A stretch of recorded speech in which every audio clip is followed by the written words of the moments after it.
Seryosong tumingin si Arya sa mga mata ni Allen, hindi na kailangang pag-usapan ito sa pagitan natin. Ayaw niyang makipag-compete kay Skylar para sa role na ito, pero dahil sa scheme nila, naapektuhan ang shooting ni Allen sa pelikulang ito. Hindi pinapanood ni Arya na sirain nila ang panaginip ni Allen.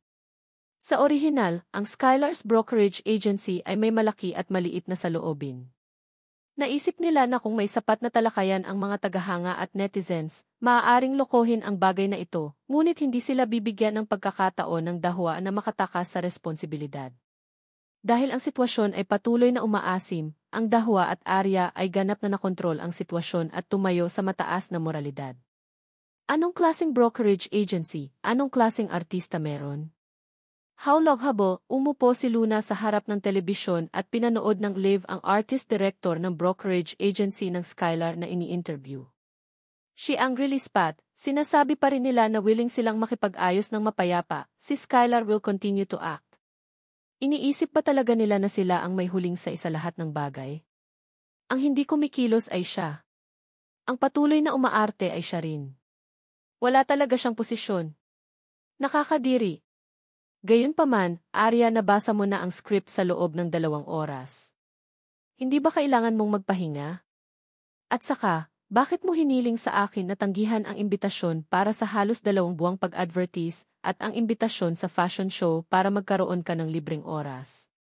Napaisip si Luna sa itinuro sa kanya ni Arya at nagtatakang nagtanong. Huwag ka nang tumingin. Kahit tumingin ka pa, Skylar pa rin. Halfway through her words, natigilan si Luna. Kahit gaano kabagal ang reaksyon niya, medyo alam na niya ngayon kung ano ang inihahanda ng mag-asawa. Kaya lang hindi na umimik si Arya, kaya hindi na siya nagtanong pa. Ngayong malapit nang ma-finalize ang mga eksena ni Skylar, isang malaking kawalan para sa dahwaan na palitan siya. Para sa aktres na pumalit sa papel ni Skylar sa koponan, mas matindi ang pressure ng outside world. Ang magagawa niya ay suportahan ang desisyon ni Arya ng walang kondisyon. Naniniwala rin siya na kung papasok si Arya sa grupo, tiyak na mas mahusay siyang kumilos kaysa kay Skylar. Ituloy ang panonood ng balita. Sabihin sa akin kung mayroong anumang mga pag-unlad ng tagumpay. Hindi na masyadong nagsalita si Arya at nagpatuloy sa pagbabasa ng script. Papasok siya sa production team ng Memory Fragment ngayong hapon. Kailangan niyang maging ganap na handa bago iyon. Nagpatuloy ang atensyon ni Luna sa panayam sa telebisyon. Sa screen, ang artist-director na iyon ay nagsasabi pa rin ng magagandang bagay para kay Skylar, na gustong ibalik ang imahe ni Skylar. Actually, sobrang nag-aalala rin si Skylar sa progress ng production team sa panahong ito. Ipapadala niya ang balita ng debut para lamang isaalang-alang ng kanyang mga tagahanga. Sana maintindihan ng lahat. Kami ay aktibong nakikipag-usap sa mga dahwa. Sa lalong madaling panahon, babalik si Skylar sa produksyon at magpapatuloy na kumpletuhin ang paggawa ng pelikula ng Memory Fragment. Nang matapos magsalita ang artist-director, lumingon ang screen kay Skylar na nakatayo sa gilid. Mukhang medyo pagod ang makeup ni Skylar ngayon. Makapal lalo ang makeup niya na para bang sinadya niyang takpan ang namamaganyang mga mata. Salamat sa suporta ng lahat sa akin. Magsisikap ako. Kaya lang nagsikap silang magpaliwanag, ngunit hindi ito binili ng mga mamamahayag. Nakatanggap ng pahiwatig ang host mula sa direktor at ipinasa ang mikropono sa mga mamamahayag. Bakit kayo lang ang tumayo para sumagot? Hindi mo ba nakikita ang taong namamahala sa dahwa? Hindi kaya kayo lang ang nagpahayag ng inyong paninindigan at walang alam ang mga dahwa tungkol dito?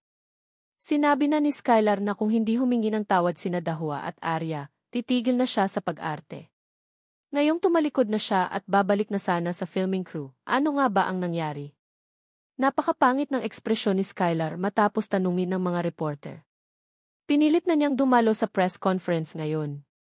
Agad niyang binawi ang mikropono at sumagot sa mga reporter, "We'll continue filming for the sake of the script and the crew." Bilang female lead, napakahalaga ko sa pelikulang ito. Ang ibig sabihin ni Miss Skylar ay ang babaeng lead ay walang iba kundi ikaw. Sa akin ito. Malaki ang tiwala ni Skylar sa paggawa ng pelikula dahil noon pa man ay hinahangaan siya ng direktor na si Bieber at hindi pa inihayag ng mga dahwa sa publiko na gusto nilang palitan siya. kaya nang sabihin niya iyon. Tacitly na sumang-ayon ang mga reporter na ang press conference ngayon ay resulta ng kanilang komunikasyon sa Dahwa. Umuso si Luna at pinatay ang telebisyon. Matapos dumalo si Skylar sa press conference, agad siyang sumugod sa production crew. Ngunit nang bumaba siya sa kotse, nalaman niyang lahat ng staff ay nagulat nang makita siya. Dumiretso siya sa lounge ng assistant director at gustong malaman ang tungkol sa pagsasaayos ng paggawa ng pelikula. Pero awkward na sinabi ng assistant director, "Miss Skylar, bakit ka nandito? Ipagpapatuloy ko ang shooting." Umubo si Skylar at umupo sa sofa. Ngunit ang iyong tungkulin ay nabago. Kumunot ang noo ni assistant director. Natanggap niya ang paunawa 2 araw na ang nakakaraan. Dapat maintindihan mo ang Dahwa at ang mga tripulante. Nagdulot ka ng malaking problema sa amin nang umalis ka sa pelikula. Kung hindi, ang pelikulang ito ay natapos na ngayon. Lahat po ay pumirma ng kontrata bago magtulungan. Bigla kang tumigil sa pag-arte. Sobra na yun. Sa tingin ko, mas mabuti pang bumalik ka. Tinakot mo ang Dahwa sa iyong trabaho noon. Ngayon, pinalitan ka na ng iba. Kung mananatili ka dito, tatawanan ka lang. Pupunta ako at kukunin ang bagong babaeng lead. Maaari mong gawin ang gusto mo. Pagkasabi niyon ay umalis na si assistant director. Ginawa na niya ang lahat para masabi niya ang mga salitang iyon kay Skylar. Isang bagong babaeng lead. Galit na galit si Skylar. Ang Dahwa ay talagang handa na tiisin ang pagkawala at hindi hayaan siyang magpatuloy sa pag-arte. Sa oras na ito, papalitan nila siya. Alam niyang hindi siya papakawalan ni Allen ng madali, ngunit hindi niya inaasahan na ganoon kabilis ang galaw nito. Isa pa, inilihim niya ito sa kanya. Gusto niyang ipakita sa kanila na magpapatuloy sila sa pag-arte, at pagkatapos ay hayagang babaguhin ng Dahwa ang mga tao. Agad na tinawagan ni Skylar ang artist director na hinihiling sa kanila na makipag-ayos sa Dahwa. Kaya lang hindi nila makita si Allen, kaya mas malinaw na sagot ni Martin. Ang nilalaman ng reconciliation ay walang kinalaman sa mga tungkulin ng production team. Dapat mong tanggapin ang mga pagkalugi dulot ng pagkawala ni Skylar. Ang Dahwa ay hindi isang lugar kung saan maaari kang pumunta at pumunta ayon sa gusto mo. Kung naiintindihan mo, bumalik at maghanda ng kabayaran. Matapos silang i-dismiss ni Martin, agad niyang hiniling sa Public Relations Department na maglabas ng draft. Ang babaeng lead ng memory fragment ay papalitan. Ang mabilis at dumadagundong na sampal sa mukha ang nagpahiyaw sa mga netizens sa tuwa. Hindi ito ang unang pagkakataon na ginawa ito ng mga Dahwa. Noong nakaraan, pagdating sa mga usapin sa Auray, napakalinaw din ang ugali ng mga Dahwa. Akala ba niya siya lang ang artista sa mundo? Anong kinalaman nito sa kanya? Siya ay talagang malakas ang loob na sumalungat kay Director Jones T. Dati kapag hindi naintindihan si Arya, ang mga salita ni Skylar ay sobrang pait. Ngayon gusto niyang bumalik at yakapin ang kanyang hita. Napakaganda ng counterattack ng Dahwa. Siya talaga ang Prince Charming ng mga tao, dominante. Tama, inihayag ba ng Dahwa ang pangalan ng bagong babaeng lead? Masyadong mataas ang tingin ni Skylar sa sarili niya. Isa lang siyang artista at gusto pa niyang takutin ang crew. Hindi pa ini-announce ng Dahwa kung sino ang bagong female lead. Malamang na gusto nilang ilihim ito pansamantala at mag-iwan ng suspense. Sana mapatay nila si Skylar sa isang iglap. Nakita ni Luna ang draft at nakumpirma ang kanyang mga iniisip. Agad siyang tumakbo kay Arya at nagtanong, nagbago ba talaga sila? Ikaw ba? Tumango si Arya, ako nga. Isa pa, papasok na siya sa cast. Kahit medyo mentally prepared si Luna, gulat na gulat pa rin siya. Pero kung diretso ka ngayon sa cast and crew, hindi mo ba guguluhin ang pagkasuklam at pangungutya ng crew? Noong nakaraan, naramdaman kong hindi ka gusto ng male lead na si James, at may iba pang supporting roles. Huwag kang mag-alala, gagawa ako ng paraan. Binuhat ni Arya ang kanyang bagahe at sinabi kay Luna, dapat mo ring mabilis na ayusin ang iyong mga gamit. Sa ngayon, kailangan mo akong samahan araw-araw sa panahong ito, kung sakali. Walang problema. Kaya lang hindi pupunta si boss. Hindi siya pupunta. May ilang bagay na gusto niyang personal na gawin, gaya ng hayaang masaksihan ng mga tumitingin sa kanya ang kanyang lakas. Tiningnan ni Luna ang oras at agad na bumalik para maghanda. Hindi nakakagulat na tatanggihan ni Arya ang kamakailang schedule. Para sa kapakanan ni Allen, hindi siya nagdalawang isip na pigilan ang kanyang pagsulong sa international film industry.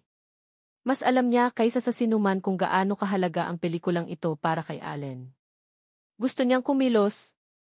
Sooner or later, mananalo siya ng International Award of Movie Queen. Ngayon, gusto niyang mag-concentrate sa pelikulang ito. Okay, susuportahan kita ng walang kondisyon. Sa pagkakataong ito, tingnan ng mabuti ng mga lalaking iyon kung ano ang tunay na pag-arte. Agad na tumakbo palabas si Luna at bumalik para mag-impact ng mga bagahe. Pinagmasdan siya ni Arya na umalis at biglang nakaramdam ng matinding emosyon. Sinasamahan na siya ni Luna mula noong nasa Brilliant Entertainment siya at hakbang-hakbang na pagdaanan ang hirap ng kanyang pagbabalik. Hanggang ngayon, magiging assistant na sana siya ng movie queen pero hindi pa rin siya tumigil. Ang pelikulang ito rin ang unang pagkakataon na gumanap si Arya bilang female lead pagkatapos pumirma ng kontrata sa Dahua.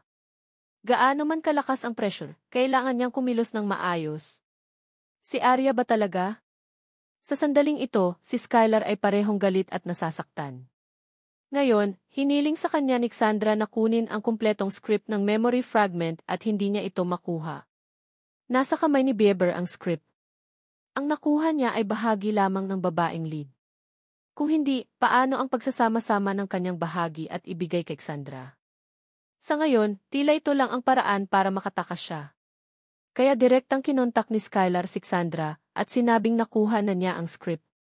Agad namang sumagot si Cassandra, hahanapin agad kita.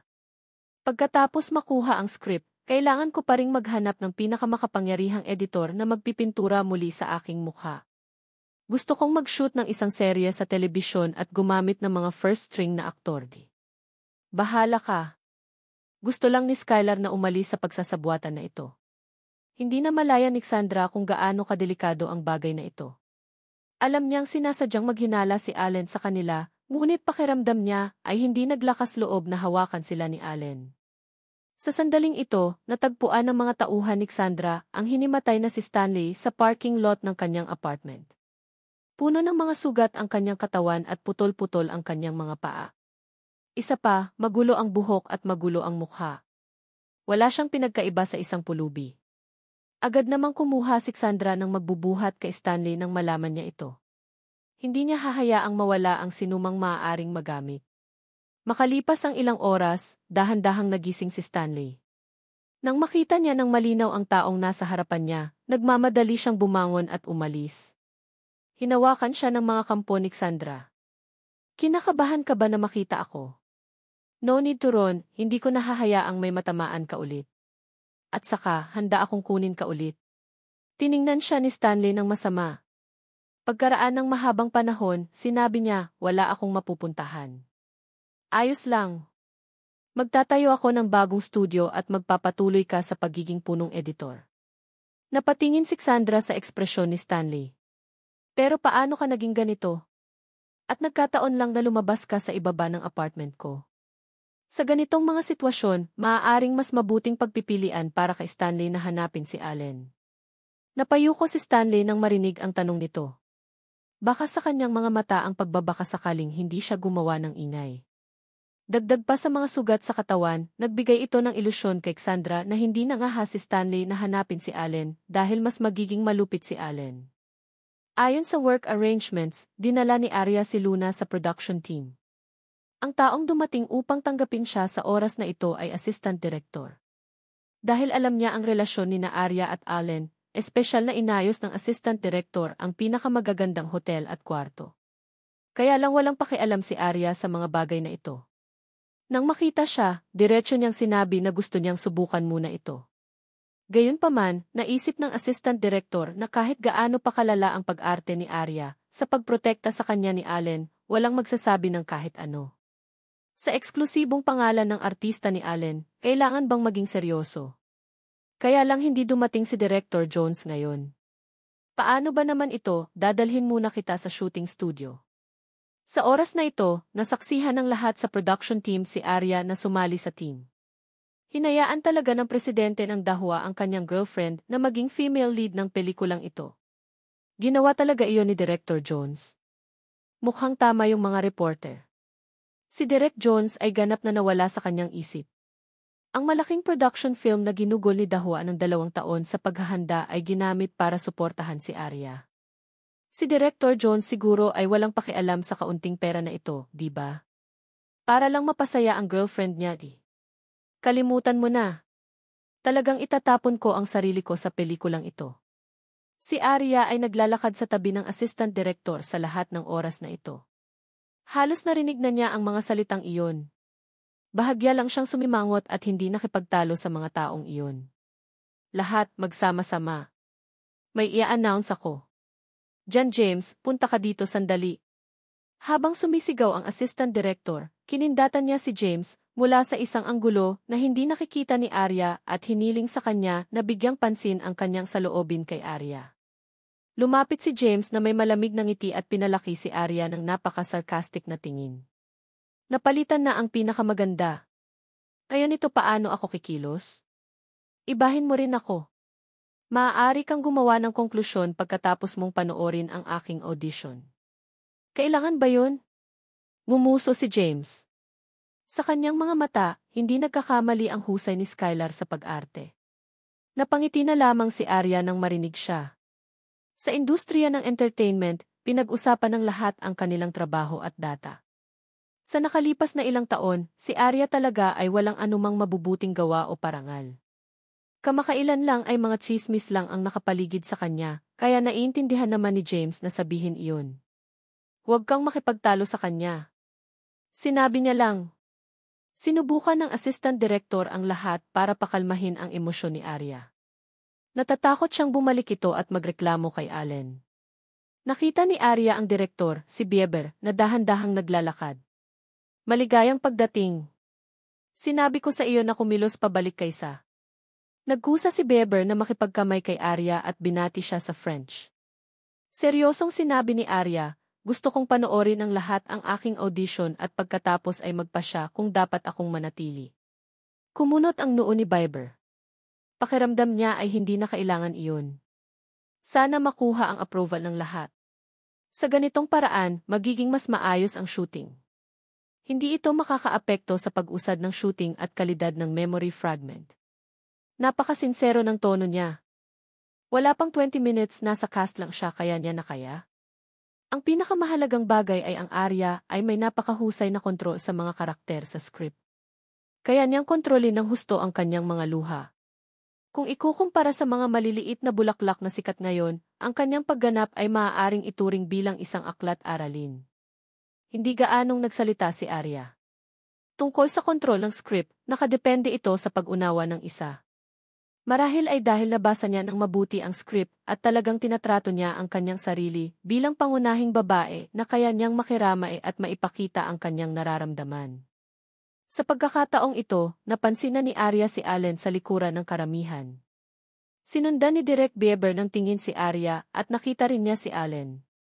Hinubad niya ang metal na salamin niya at pumunta sa harap ni Allen at nakipagkamay.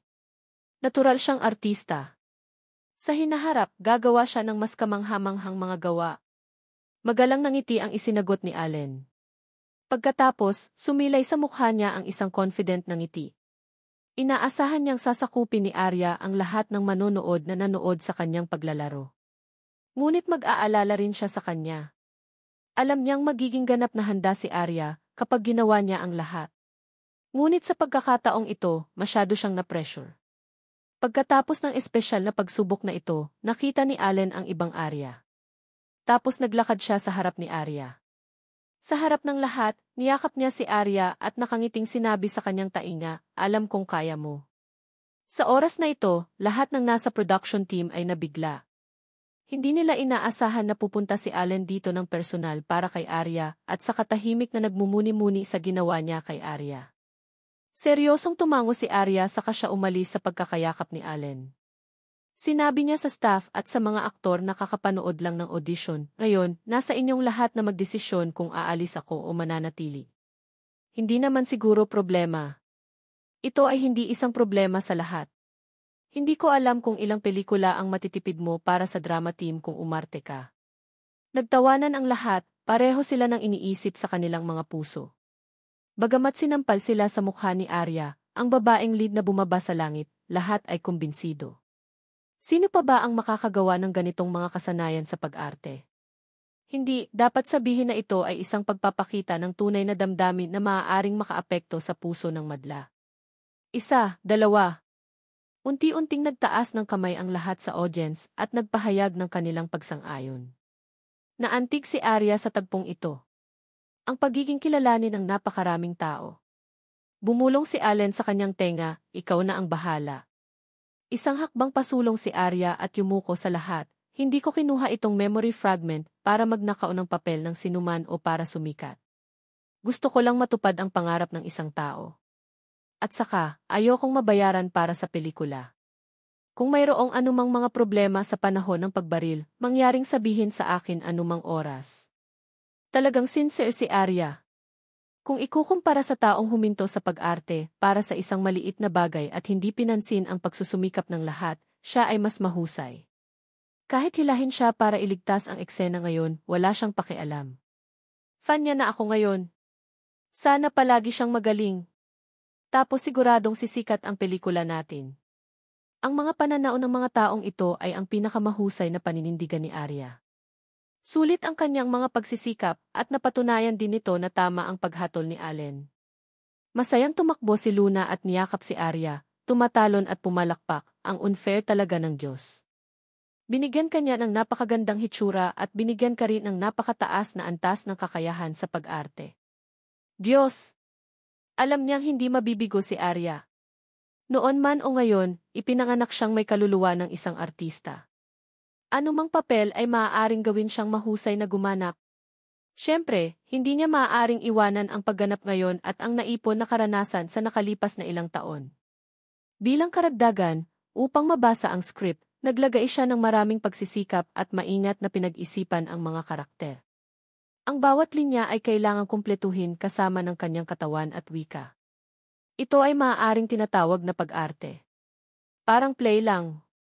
Kailangan kong magtrabaho ng mas mahirap at mas mahirap sa hinaharap. Hoy, nasaan si James? Lumingalinga pa lang si Luna at hindi siya makita. Hulaan niya na hindi niya nakita ang sitwasyon ng audition ngayon. Hindi mo na kailangang ipaliwanag muli sa kanya, hindi ba? Huwag mo siyang alalahanin. Pwede kong putulin ang mga eksena sa kanya mamaya. Walang direktang paghaharap. Mabuti naman. Nakangiting sabi ni Luna. Lumingon si Arya at tumingin kay Allen. Hindi mo ba kailangang harapin ang mga dokumento sa ngayon, Manager Jones? Nagtrabaho ka ng husto para sa pelikula ng kumpanya, paano ako hindi makakarating upang manood? Hinawakan ni Allen ang kamay niya at sabay silang lumabas ng dalawa. Nagulat din ako sa performance mo. Talaga? Wala kang stunned expression sa mukha mo.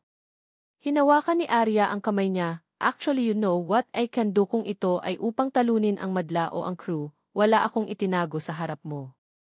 Regarding sa acting, confident pa rin ako. Yes, what you need to do is to be a good actor in front of the camera.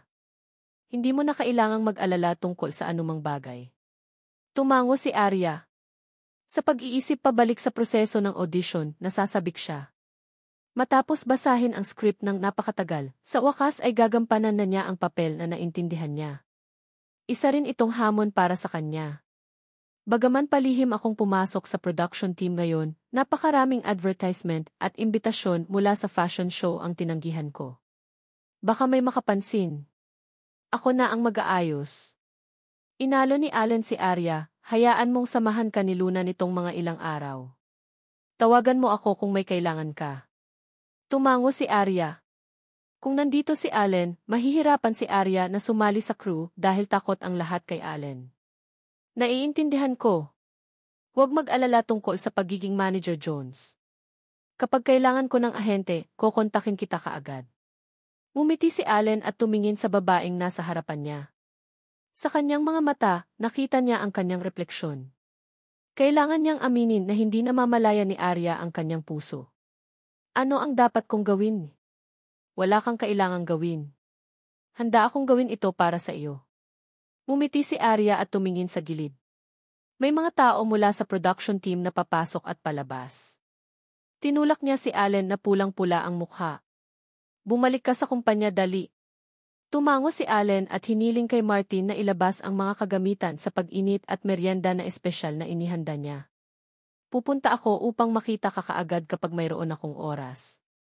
Pinanood siya ni Arya na paalis.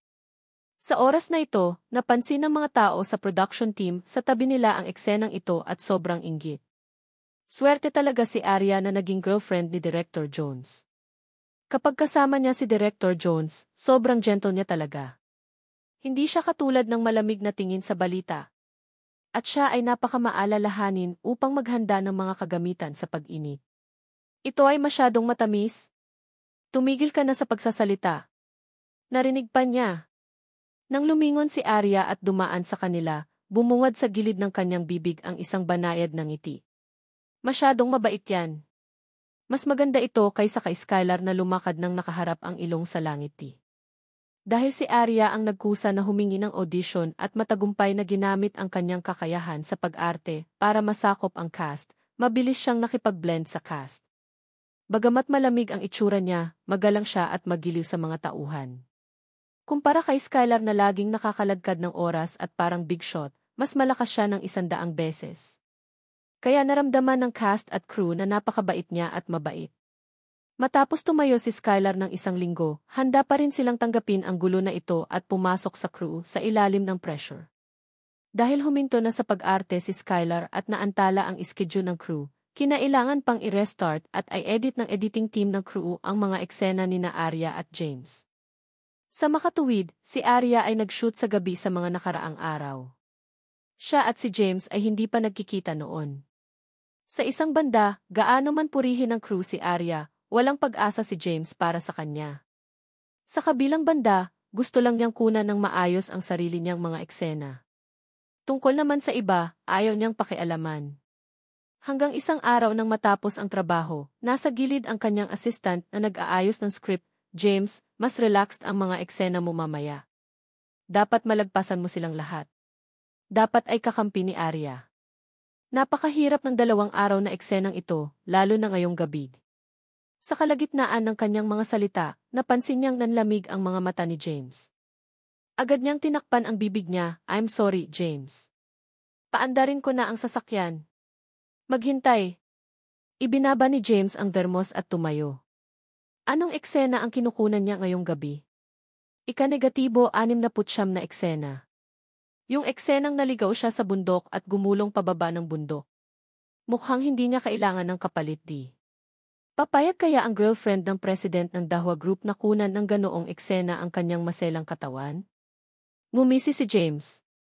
Ngayon, gusto niyang makakita ng female lead na nababalitang hindi na kailangan ng script para mag-shoot ng pelikula. Ganoon ba talaga siya kagaling? O kaya naman para i-promote siya, sinuhulan pa ni Dahua ang reputasyon ng crew. Nagsimula na ulit ang cast at crew at nagkaroon ng breakthrough. Pero lalong naging mahirap ang sitwasyon ni Skylar. Dahil sa bagay na ito, lahat ng fans niya ay inalis ang fans. Hindi siya pinansin ng brokerage agency at maraming brand ang humiling na wakasan ang kanilang mga kontrata. Maliban sa pagsunod sa mga utos ni Sandra, wala na siyang ibang mapupuntahan. Dahil masyado siyang pamilyar sa mga alituntunin ng bilog na ito, alam niyang kung magpapatuloy siya sa ganito, ilang sandali na lang ay itatago na siya ng kumpanya. Hindi niya kayang panoorin ang maraming taon niyang pagsusumikap na nasayang. Isa lang ang pagpipilian niya at iyon ay ang hayaang manalo si Sandra. Noong gabing iyon, kinuha niya ang script at pumunta sa hotel sa suburbs para makita si Sandra. Gayunpaman, nagulat siya nang makitang dinadala ni Sandra si Stanley. "Kilala mo ang taong ito?" Siyempre alam ni Skylar ang nangyari nitong mga nakaraang araw. Palihim niyang kinukunan ang direktor ng Dahua, Raul at Serena. Hindi kaya si Sandra ang may gawa nito? Bigla na lang niyang naramdaman na sobrang nakakatakot talaga si Sandra. Lahat sila ay nasa iisang bangka. Hindi na kailangang mag-ingat sa kanya. Umupo. Ngumiti ng maluwag si Sandra. "Handa na ba ang mga bagay na gusto ko?" Bumuntong hininga si Skylar at umupo sa harapan niya at kinuha ang inihandang script. Hindi alam ni Sandra na ang script na ito ay pinagsama-sama ni Skylar. After flipping through a few times, she said very excitedly, "Sage, may ipapadala agad ako para gagawa." Hahayaan ko ang istasyon ng telebisyon mag-shoot at mag-broadcast ng sabay. Sa ganitong paraan, pagkatapos ipalabas ang kanilang pelikula pagkatapos ng pagsusuri, ang lahat ay magiging huli na. Tiningnan lang ni Stanley ang cover ng script at alam kung ano ang tinutukoy nila. Gayunpaman, talagang matapang si Skylar at nangahas na nakawin ang script na ito. Nang binabasa ni Cassandra ang script, malamig na sumulyap si Skylar kay Stanley, hindi ko inaasahan na dito kita makikita. Mukhang hindi sapat ang mga pamamaraan ng Dahua. Naglakas loob ka talagang magpakita sa publiko sa bansa. Ang pakikipagkita sa iyo dito ay talagang nagpapatunay na ang mga pamamaraan ng Dahua ay hindi sapat. Ikaw, napakaraming oras ang ginugol ko para bigyan ka ng daan. Ngayong mayroon na akong ebidensya at mga saksi, niloko mo talaga?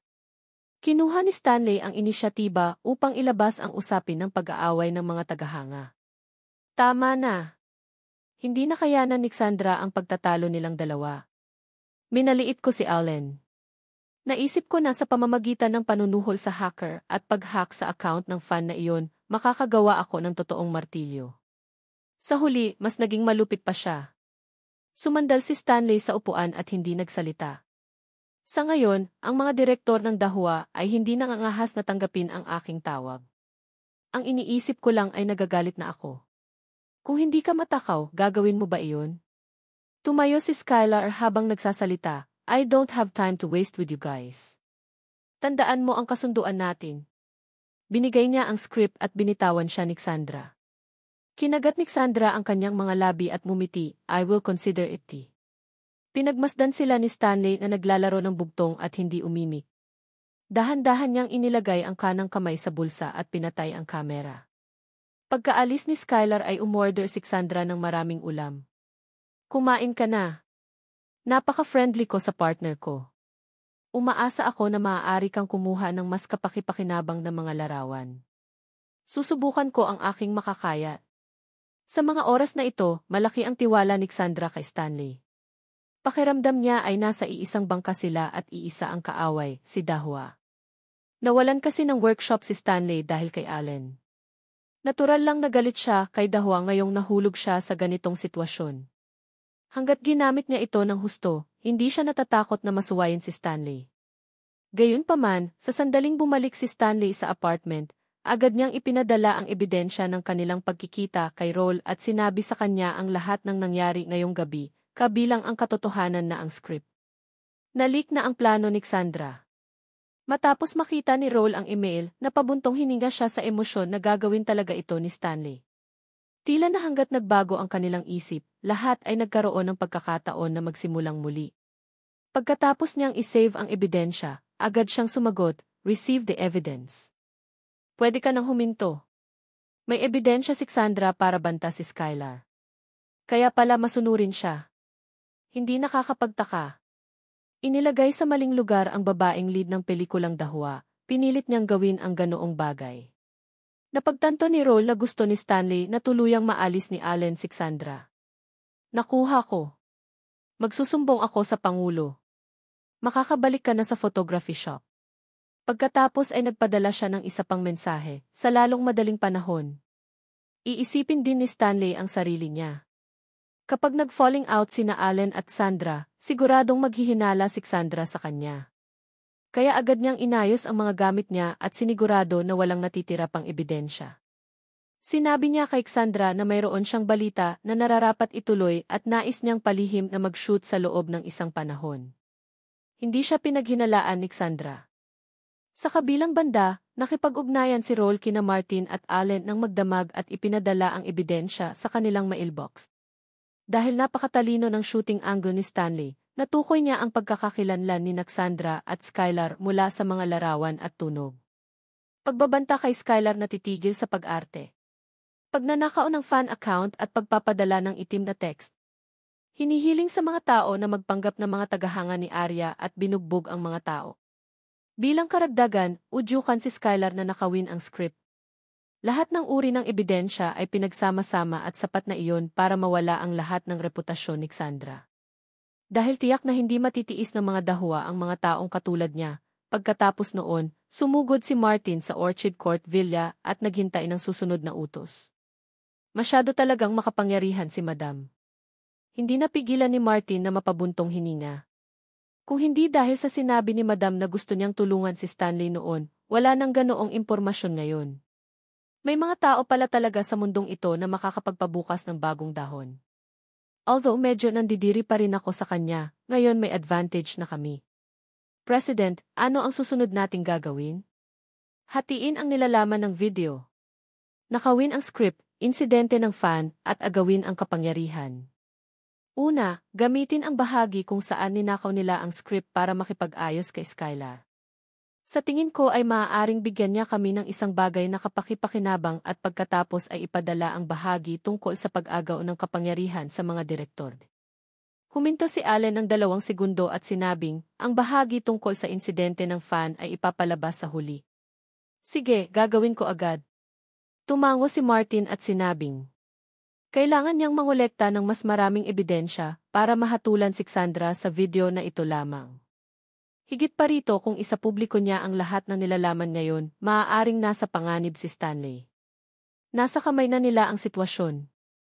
President, I heard na may shooting night show si Madam nitong mga araw. Karaniwan siyang tumatagal ng ilang oras upang makapagpahinga sa umaga. Siyempre alam ni Allen ang tungkol dito. Pero hindi siya naglakas loob na tumawag para magtanong. Natatakot siya na makaramdam siya ng sakit sa puso at diretsong kinuha si Arya. Nang marinig ito, nagdilim ang mga mata ni Allen. Nakita niya ang susi ng sasakyan sa mesa at tumayo para lumabas. Para sa isang piraso ng trabaho, ang mga aktor ay magdurusa ng husto sa panahon ng paggawa ng pelikula. Ito rin ang dahilan kung bakit ayaw ni Allen na masyadong mapagod si Arya. Pero kilala niya si Arya. Kapag nagpasya siyang gawin ito, ilalagay niya ang 200% ng kanyang pagsisikap upang makamit ang pinakamahusay na resulta. Ayaw niyang maghintay hanggang sa masaktan siya bago magsisi. Agad siyang nagmaneho papunta sa production crew. Kahit huli na, gusto pa rin niya itong makita. Sumama din si Martin sa lalaki upang makita ang kanyang asawa. Pagdating nila sa set, magsisimula na ang shooting ng eksena ni Arya. Ang eksenang ito ay kinailangan ni Arya na tumalon pababa mula sa kotse at gumulong pababa sa burol. Masasabing sa buong pelikula, ang mga action scenes ang pinaka-concentrated at para sa mga babaeng artista, ang pagkumpleto nito ay napakahirap.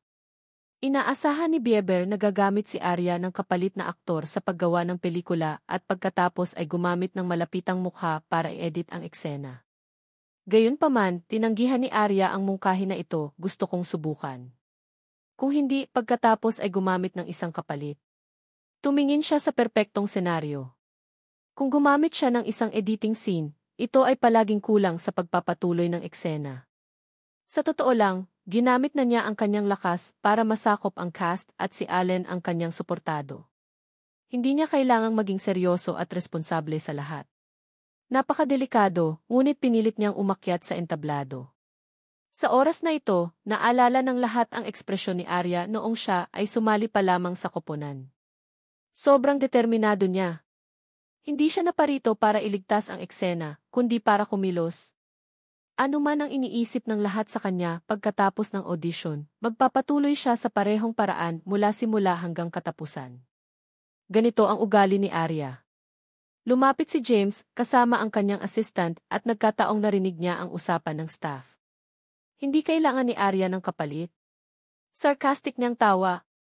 Napakaraming beses na niyang nakita ang ganitong klaseng pandaraya. Maraming mga babaeng celebrity ang magsasabi na hindi sila gumamit ng mga pamalit sa unang shot para iligtas ang kanilang mukha at pagkatapos ay humanap ng iba't ibang dahilan para umiwas dito sa aktwal na shoot. Naalala niya na sinabi ng kanyang assistant na nakuha ni Arya ang titulong isa sa pinakamagandang mukha sa mundo kanina. Sa napakagandang mukha, papayag ba siyang makipagsapalaran? Tingin ko nagpapanggap lang siya. Lalabas siyang umiiyak mamaya. Umiti ang katulong sa gilid. Lumingon si James at tumingin kay Arya sa ilalim ng liwanag. Aksyon! Lahat ay nanonood sa eksenang ito. Si Arya ay nakasuot ng sweater at coat. Patuloy siyang kumakatok sa bintana, sinusubukang lumabas ng sasakyan. Puno ng luha sa sakit ang mukha niya. Sa oras na ito, may kulog sa labas. Wala siyang choice kundi gamitin ang kanyang katawan para kumatok sa pinto. Sa wakas, sa kanto ng isang kalsada sa bundok, ang kotse ay bumagsak sa isang bato at ang pinto ay itinulak. Tapos, bumaba siya ng kotse. Sumakit ang puso ni Allen nang makita ang eksenang ito sa karamihan. Hindi narinig ni Arya ang utos ng direktor at hindi gumagalaw sa malamig na lupa. Nang makipag-ugnayan si Silas kay Direktor Bieber, sinabi nitong, "Stop, it's over. Humanda ka sa susunod na eksena." Agad namang tumakbo ang makeup artist at si Luna at tinulungang tumayo si Arya. Mabilis na bumangon si Arya at mabilis na nakabawi. Nasaksihan ni James at ng kanyang katulong ang buong proseso at nakita nila ang pagiging mahinahon ni Arya at hindi makapagsalita. Hindi nakakagulat na bibigyan siya ng crew ng magandang pagsusuri.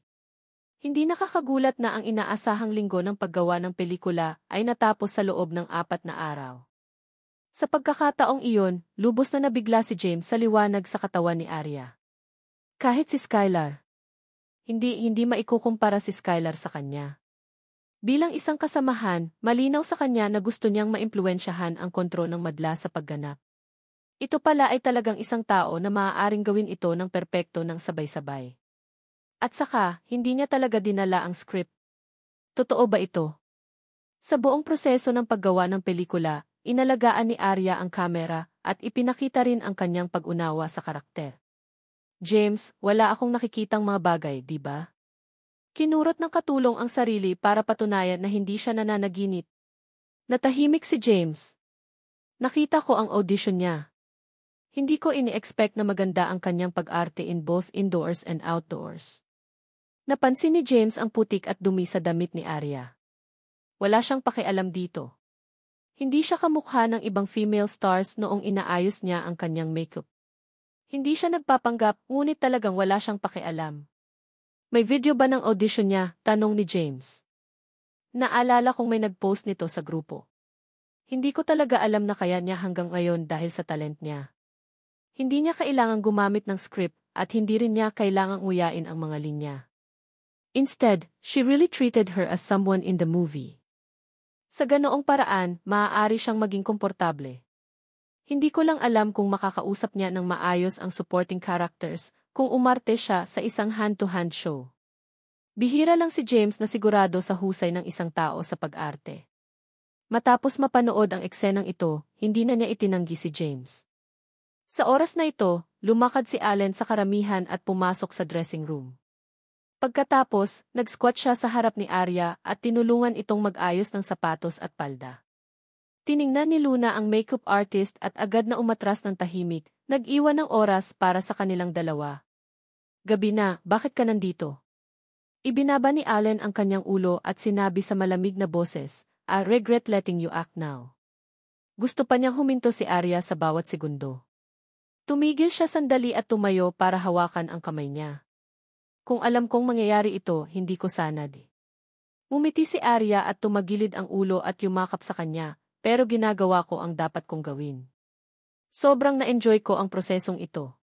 Ngayon, mas inaabangan ko ang pagpapalabas ng pelikulang ito kaysa sa iyo. Alan ni. Hintayin mong matapos ang pelikula. Isapubliko natin ito sa araw na iyon.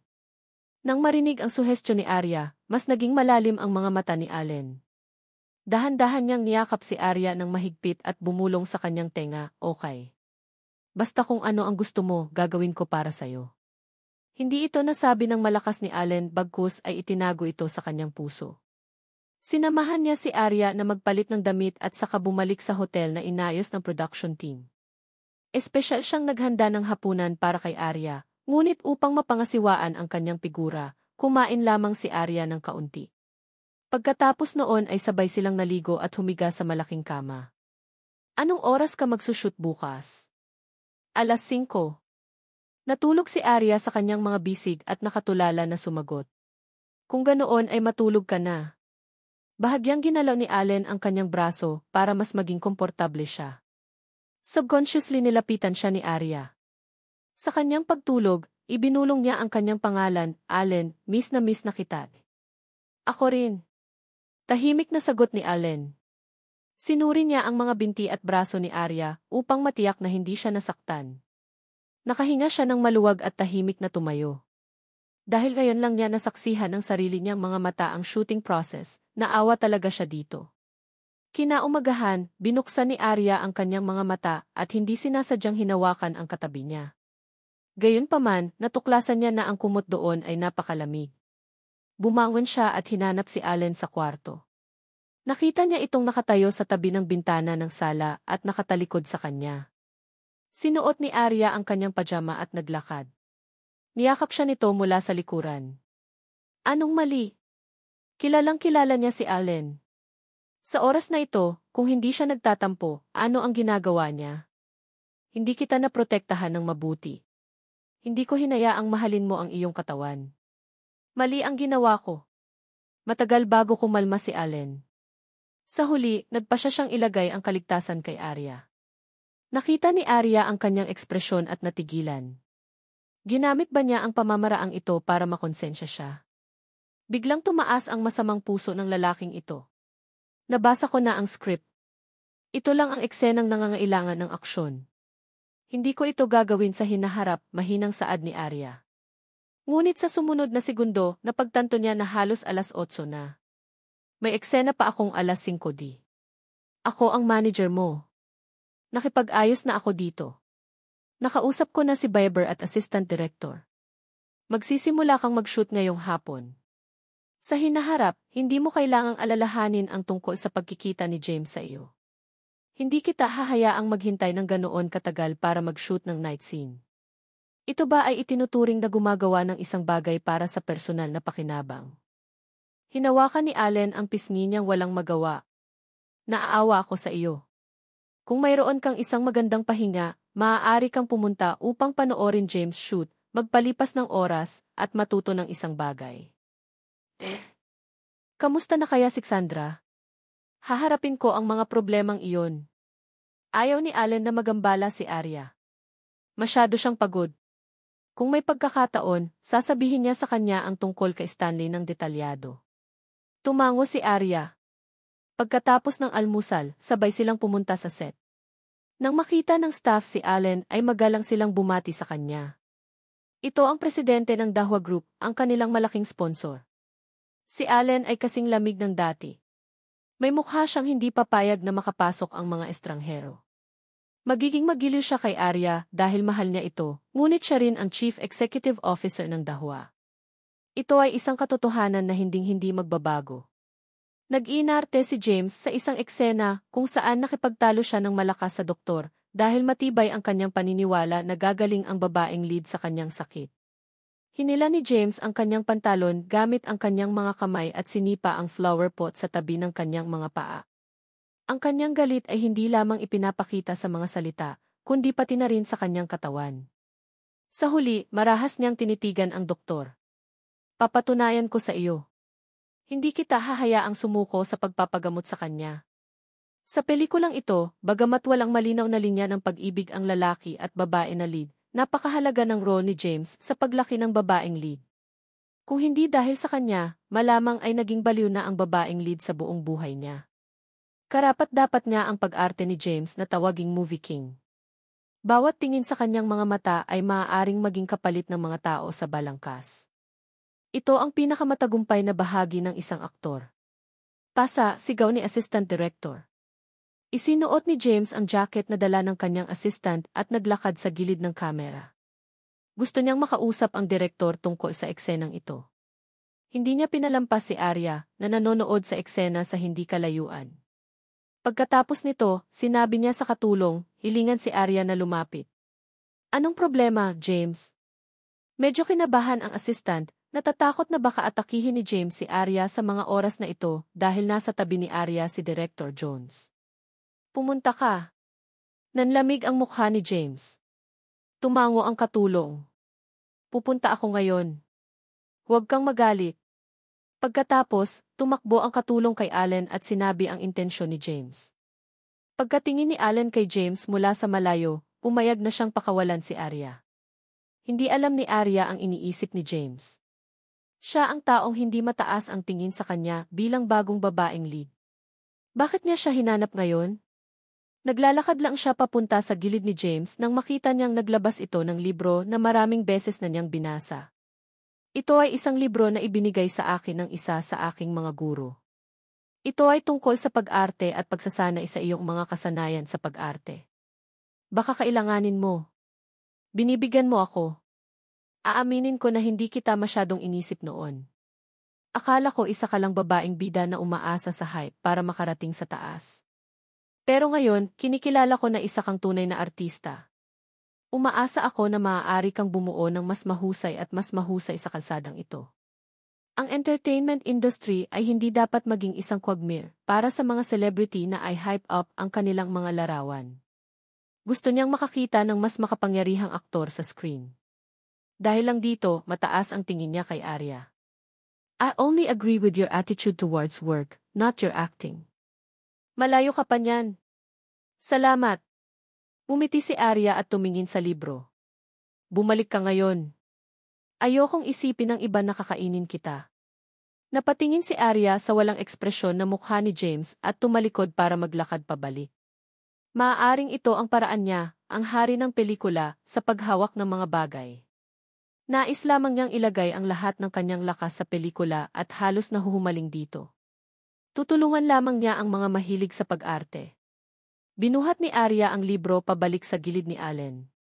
Ngumiti si Allen at hinawakan ang kamay niya. Mukhang nasakop mo ang isa pang madla. Sa tingin ko magiging sikat ang pelikulang ito. Kung magtatrabaho ka ng matagal, kailangan mong magpahinga sandali. Ayokong masyado kang pagod. Naawa si Allen sa kanya. Nang bisitahin ni Allen ang crew, kinuha ni Martin ang video clip at nakita si Skylar. Nang makita ni Skylar ang video ay tuluyan na siyang natigilan.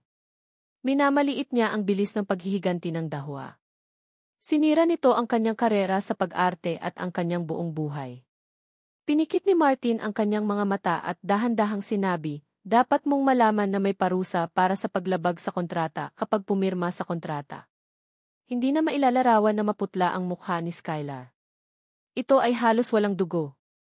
Naikuyom niya ang kanyang mga kamao. Saan mo nakuha ang video na ito? Hindi yan ang dapat mong malaman. Ipinapasa ko lang sa inyo ang babala ng ating Pangulo. Ito na ang iyong huling pagkakataon. Anong klaseng malilim na pakikitungo ang mayroon sa iyo, Sixandra? Binawi ni Martin ang phone niya at inayos ang postura niya. Hinihintay na magsalita si Skylar. Sa oras na ito, tila nag-aapoy ang puso ni Skylar. Puno ng pag-aalinlangan at pag-aalala ang mukha niya. Martin seized this time and coldly said, ito ay bahagi lamang ng video na nasa aming mga kamay. Ano nga ba ang nangyari noong gabing iyon? Alam mo na magsisisi ka lang kapag naglabas ako ng mas exciting na content. Napabuntong hininga si Skylar sa sakit, Sixandra ang unang dumating para hanapin ako. Alam niyang ako ang magiging pangunahing babae, kaya inusisa niya ang aking dumi. May ebidensya siya na may kasama akong iba. Lalong luminaw ang mga mata ni Martin. Tinanong niya, mayroon ka bang ebidensya? Ni-record ko ito. Pulis lang ang makakatulong sa iyo dito. Hindi ka tanga para isipin na bibigyan ka niya ng dumi pagkatapos mong makumpleto ang gawaing ibinigay niya sa iyo, hindi ba? Hahawakan niya ang kahinaang ito at pahihirapan ka sa natitirang bahagi ng iyong buhay. Ngunit nag-alinlangan si Skylar. Kung siya ay tumawag ng pulis, ang kanyang nakaraan ay ganap na mabubunyag, kabilang ang katotohanan na siya ay minsang nanganak ng isang bata. Walang sinabi si Skylar. Hindi niya alam kung ano ang pipiliin niya. Kung tumindig siya at inakusahan si Sandra, kung gayon ang pagtakas sa kontrol ng taong iyon ay nangangahulugang putulin ang kanyang karera sa pag-arte. Naunawaan ni Martin ang nasa isip niya at idinagdag, hindi papakawala ni Direk Jones si Sandra. Pinagnanasaan niya ang posisyon ng Chief Executive Officer at inattack si Arya. Gusto pa niyang agawin ang mga karapatan sa pelikula. Natapakan na ni Sandra ang bottom line ng Chief Executive Officer. Alam lang namin na pinilit ka.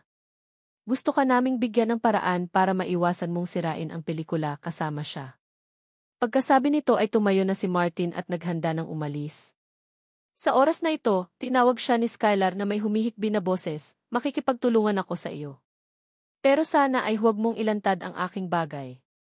Bata pa siya noon, kaya nagkamali siya ng pagpili. Kahit ano paman, hindi pa huli ang lahat para bumalik. Tumango si Skylar.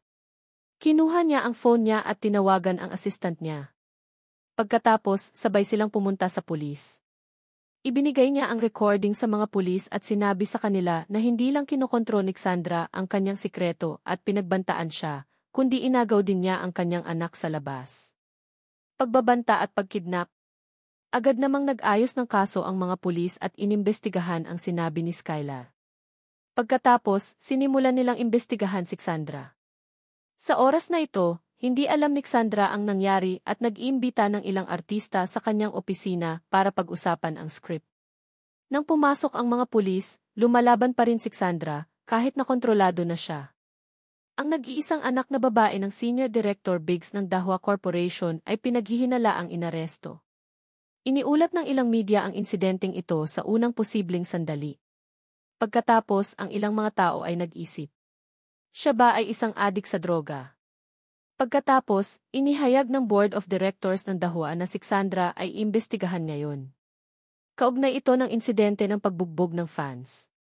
Dahil pinlano niya ang lahat para agawin ang kapangyarihan. Kaagad pagkatapos, naglabas ang opisyal ng Dahua ng video ni Sandra na nag-uusap tungkol sa pagnanakaw ng fan account. Bagamat naka-encrypt ang boses, si Sandra nga ang nasa screen.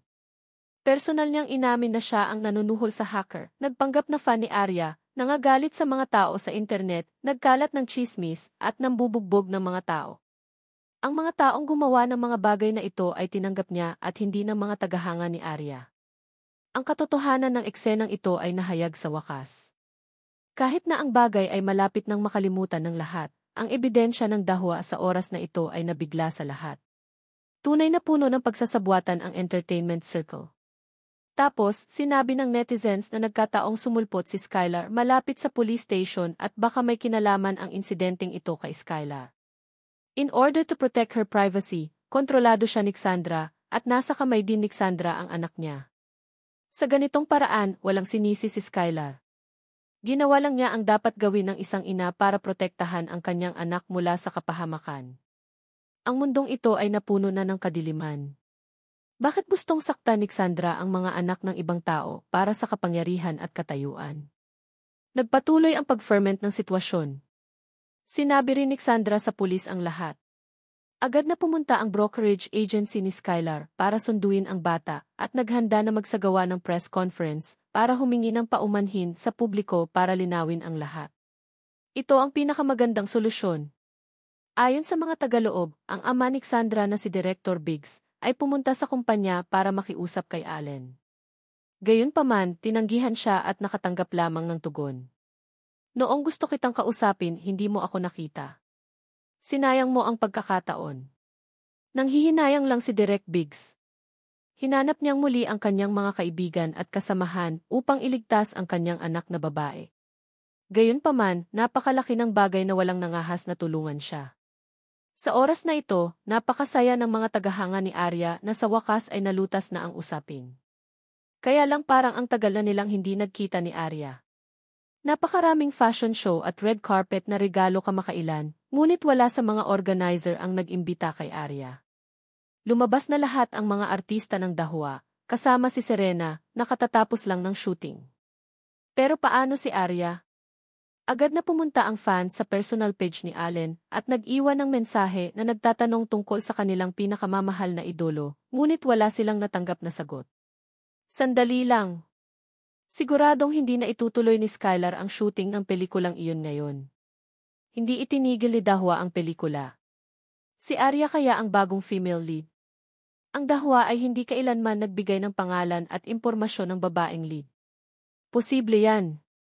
Nabalitaan ko na si Director Jones ay nagtatrabaho sa kumpanya kamakailan. Wala si Arya sa tabi niya. Talaga bang pinuntahan niya ang pelikulang iyon? Susuportahan ko si Arya as usual. Mag-artista man si Arya o hindi, siya ang pinakamagandang diyosa sa puso ko. Nabalitaan ko lang na maganda umarte si Skylar. Siguro kung papayag ba ang crew kay Arya? Maraming parangal ang napanalunan ni Arya. Basta babalik siya sa big screen, pupunta talaga ako sa sinehan para suportahan ang takilya. Masiglang nag-usap ang mga tagahanga. Kaya lang nang arestuhin si Cassandra, sinamantala ng isang lalaking aktor sa kanyang opisina ang kaguluhan para tanggalin ang pinagsama-samang script. Bagamat isa lamang itong script na pinagsama-sama ni Skylar batay sa kanyang narinig at naramdaman, ang pangunahing frame at mahalagang plot ay pareho sa memory fragment. Sa oras na ito, matapos itong isipin ng direktor na si Bieber, nakipagkita siya kay Allen para pag-usapan kung dapat ba niyang baguhin ang script. Tumanggi si Allen. Hindi kumpleto ang bahagi sa mga kamay ni Skylar. Ang balangkas ay isang angkop na bersyon na tinalakay ng lahat. Kung babaguhin natin gayon, makakaapekto ito sa performance ng mga artista. May tiwala ako sa mga artista. Kahit mag-remake sila, magiging imitasyon lang. Pero kung kukunan muna nila ang VE series at i-broadcast ito habang nagsushoot ng VE series, baka isipin ng audience na kinopya namin ito. Pagkatapos ng lahat, ang ilang mga problema sa copyright ay hindi ipinaliwanag sa ilang salita. May kaugnayan din ito sa pagkamalikhain at inspirasyon. May idea ako. Biglang lumapit si Arya, pwede bang ilabas natin ang libro at kunin muna natin ang copyright? Sa ganitong paraan, kahit na nagsushooting man sila ng teleserye o nagsushoot ng pelikula, i-plagiarize nila ang story natin at i-plagiarize ito. Nagningning ang mga mata ni Bieber.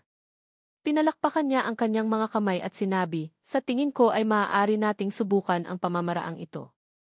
Ngayong handa na ang script, kailangan pa itong pakinisin ng scriptwriter bago ito maipublish. Ang pagpapalit ng script sa isang nobela ay isang magandang ideya. Nag-alinlangan si Allen. Wala siyang sinabi. Nakita ni Arya ang kanyang ekspresyon at agad na tinapik ang kanyang balikat. Naniniwala din ako na gagawin ng mga aktor ang lahat ng kanilang makakaya para makumpleto ang shoot, ngunit mas magiging kapakipakinabang para sa amin na maging ganap na handad. Pagkatapos ay makipag-ugnayan sa scriptwriter at makipag-chat sa kanya. Naramdaman ni Bieber na hindi mahirap ang usaping ito. Nakangiting tumingin si Arya kay Allen pero hindi umimik. Hindi sinasadya ni Allen na ihayag sa publiko ang kanyang pagkakakilanlan bilang screenwriter. Ang adaptasyon ng script sa isang nobela ay gagawin lamang ng mga manonood at mga mambabasa na umasa sa pelikulang ito at magustuhan ang kwentong ito. Walang magawa si Allen sa kanya. Okay, gawin natin. Nagkataon lang na i-announce na namin ang aming kasal. Ito ang pinakamagandang regalo sa kasal. Nakangiting sabi ni Arya. Sobra talaga kayong magkatugma. Pumalakpak si Bieber at binasbasan sila. Naalala niya noong unang beses niyang nakita si Arya, tinulungan siya nitong alagaan ang makulit na bata sa bahay. Inaasahan ko talaga na makita kayong dalawa na magkakaroon ng anak at bumuo ng isang maliit na pamilya. Namula ang mukha ni Arya. Ibinaba niya ang ulo niya at tumingin kay Allen. Sabay tingin sa kanya ni Allen. Maraming mga bagay na hindi na nila kailangang sabihin at magkakatunog sa isa't isa. Pinabalik ni Allen si Arya sa hotel. Gusto niyang bumalik sa kumpanya para magtrabaho ng ilang oras pa ngunit pinigilan ni Arya. Gabi na. Gusto mo pa bang pumunta? Napatingin si Allen sa kanya at ginulo ang buhok niya. Dahil sa sinabi ni Bieber. Napaawang ang labi ni Arya at niyakap siya. Pwede mo ba akong samahan ngayong gabi? Hinding-hindi niya tatanggihan ang kahilingan ni Arya. Agad niyang kinuha ang phone niya at dinyal ang number ni Martin. Kinansela niya ang meeting na nakaschedule ngayong gabi. Napakainit ng puso ni Arya. Alam niyang abala si Allen. Sa sobrang abala niya ay kailangan pa niyang magmadaling bumalik para mahawakan ang opisyal na negosyo. Ngunit gusto niyang maging kusa ngayong gabi. Ang pinakamahalagang bagay ay ang lalaking mahal niya ay layo siya ng walang pasubali. Pagkatapos ay hinubad ni Allen ang kanyang coat at marahang niyakap si Arya. Gusto mo ba ng anak? Nakasandal ang ulo ni Arya sa kanyang dibdib at bahagyang tumango. Minsan iniisip ko na kung magkakasama ang aming pamilya ng tatlo, magiging masaya kami. Ilang beses na rin naisip ni Allen ang ganoong eksena, ngunit kung magiging ina si Arya, napakahirap para sa kanya na magkaroon ng sariling oras. Kaya nag-alinlangan siya. Gusto pa rin kitang alagaan ng ilang taon pa. Nasa isip ko lang ito. Marahil ay hindi ito maisa sa katuparan ngayon. Let nature take its course, umupo siya sa kandungan ni Allen at isa-isang hinubad ang shirt nito. Ang malamig na mga mata ni Allen ay unti-unting nababalot ng pagnanasa. Inangat niya ang ulo niya at hinalikan si Arya hanggang sa magsalubong ang kanilang mga hininga. Hinawakan niya ang liig ni Arya at niyakap ito habang nakahiga. Napakasaya ko di. Lalong bumilis ang tibok ng puso ni Arya at niyakap siya ng mahigpit. Sa sandaling ito, nais lamang nilang magkaroon ng isa't isa, hindi dahilan, pabigla-bigla na yakapin ang isa't isa. Kadalasan, umaasa si Arya kay Allen. Nagkusa siyang hilingin sa kanya na manatili dahil gusto niyang nasa tabi niya ito. Matapos ang ilang oras na pagtitig, niyakap nila ang isa't isa at humiga sa kama. Pinahirapan ba kita? Ha? Sinabi ko na gusto kong baguhin ang script sa isang nobela. Masyado kang abala ngayon. Kung magpo-focus ka sa pag-polish ng script, hindi ba kailangan mong mag-overtime ulit? Iniisip ko lang na pagkatapos ipalabas ang pelikula, ang scriptwriter ay magiging pangalan mo. Siguradong magiging mas memorable ito. Hindi sumagot si Allen. Sa halip, maingat niya itong tinakpan ng kumot. Kailangan mo pang mag-film bukas. Matulog ka na. Bumuntong hininga si Arya at ipinikit ang kanyang mga mata sa kanyang mga bisig. Marami pa silang kailangang gawin para matupad ang kanilang mga pangarap.